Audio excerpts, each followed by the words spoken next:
योनि विषय में ही आगे आचार्य किस योनि की क्या विशेषता है तो बतलाते हैं। संख्य योनि के विषय में बतला दिया, अब आगे बतलाते हैं। गाथा नंबर 82 कुम्मुन्नय जोनिये तिथ्यरा दुविहि चक्रवट्टीय रामा बीयजायन्ते शेषाये शेषच्चणोदु। कुम्मुन्नय जोनिये तिथ्यरा दुविहि चक्रवट्टीय रामा बीयजायन्ते शेषाये शेषच्चणोदु।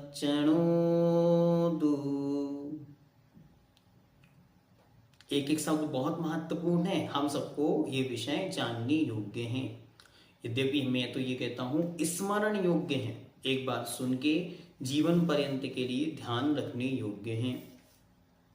पहला शब्द देखें, कुम्म उन्नय जोनिये, अर्थात क्रूम उन्नत जो योनि है उस योनि में क्या होता है? तिथ्यरा अर्थात तीर्थंकर, दुवीह चक्रवट्टीय, दुवीह मतलब दो प्रकार के, चक्रवट्टीय अर्थात चक्रवर्ती। दो प्रकार के चक्रवर्ती कौन कौन से होते हैं? तो एक जो पूर्ण 6 खंडों के अधिपति होते हैं वो पूर्ण चक्रवर्ती, और दूसरे होते हैं अर्ध चक्रवर्ती या अर्ध चक्री जिनको कहते हैं, जिन्हें हम नारायण नाम से भी जानते हैं। वे 3 खंड के अधिपति। या रामा, रामा मतलब बलभद्र, बलदेव, बीयजायन्ते उत्पन्न होते हैं।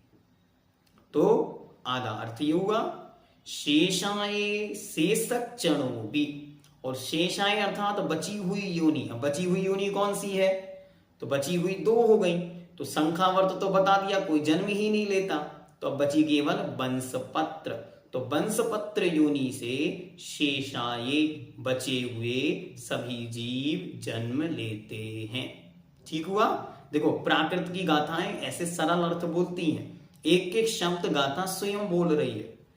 क्रूम उन्नय, तो कूर्म उन्नत, जोनिये जोनि में, ये जोनि से कौन उत्पन्न होता है? तिथ्यरा तीर्थंकर भगवान। हाँ, तीर्थंकर का जो जीव है उनकी मां की ये विशेष प्रकार की योनि होती।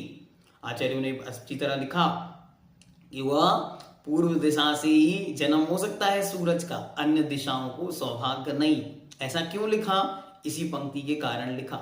सिद्धांत के भी मर्मज्ञ हैं तो उसी प्रकार से लिख रहे हैं कि ये जो शूर दिशा ही पूर्व दिशा ही शूर को उत्पन्न कर सकती है, अन्य दिशाओं के बस की बात नहीं।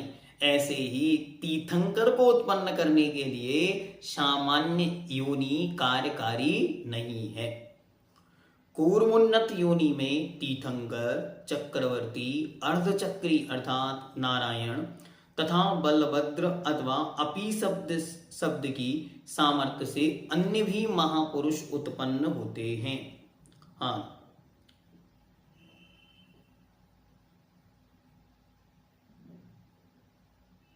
ठीक है, बहुत अच्छे। एक प्रसंग और आपके सामने रखते हैं।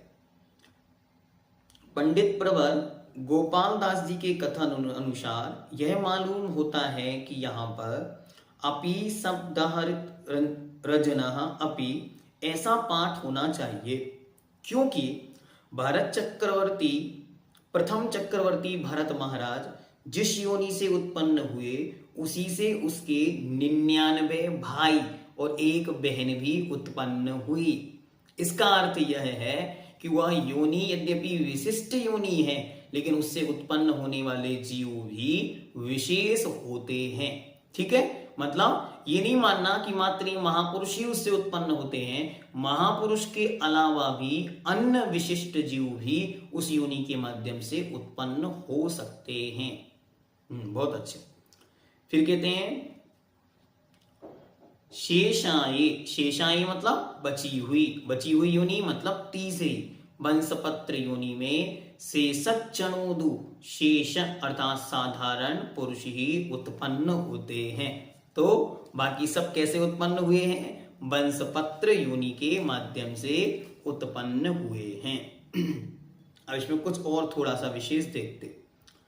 कूर्मोन्नत योनि विशिष्ट सर्वसूचि प्रदेश वाली व शुद्ध पुद्गलों के प्रचय समूह वाली होती है।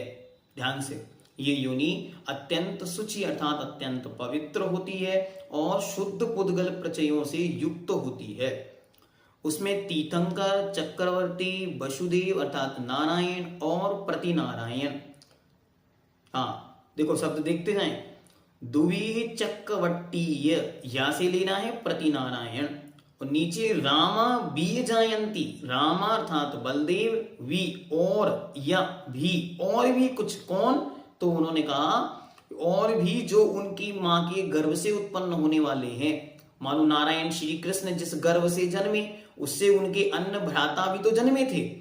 8 भाइयों का जिनका वर्णन मिलता है, जो मुनि बन गए जोड़े से, युगल युगल मुनि, तो वो सब भी तो उसी योनि से जन्मे थे। इस प्रकार तो नारायण, प्रतिनारायण तथा बलवत्त उत्पन्न होते हैं। शेषजन अर्थात भोग भूमिज आदि वंशपत्र योनि में उत्पन्न होते हैं। गाथा में द्विही चक्रवर्ती, 2 प्रकार के चक्रवर्ती कहे, सो सकल चक्रवर्ती जो 6 खंड के अधिपति हैं, और अर्ध चक्रवर्ती के भेद से चक्रवर्ती 2 प्रकार के होते हैं। अर्ध चक्रवर्ती मतलब नारायण, 3 खंड के अधिपति।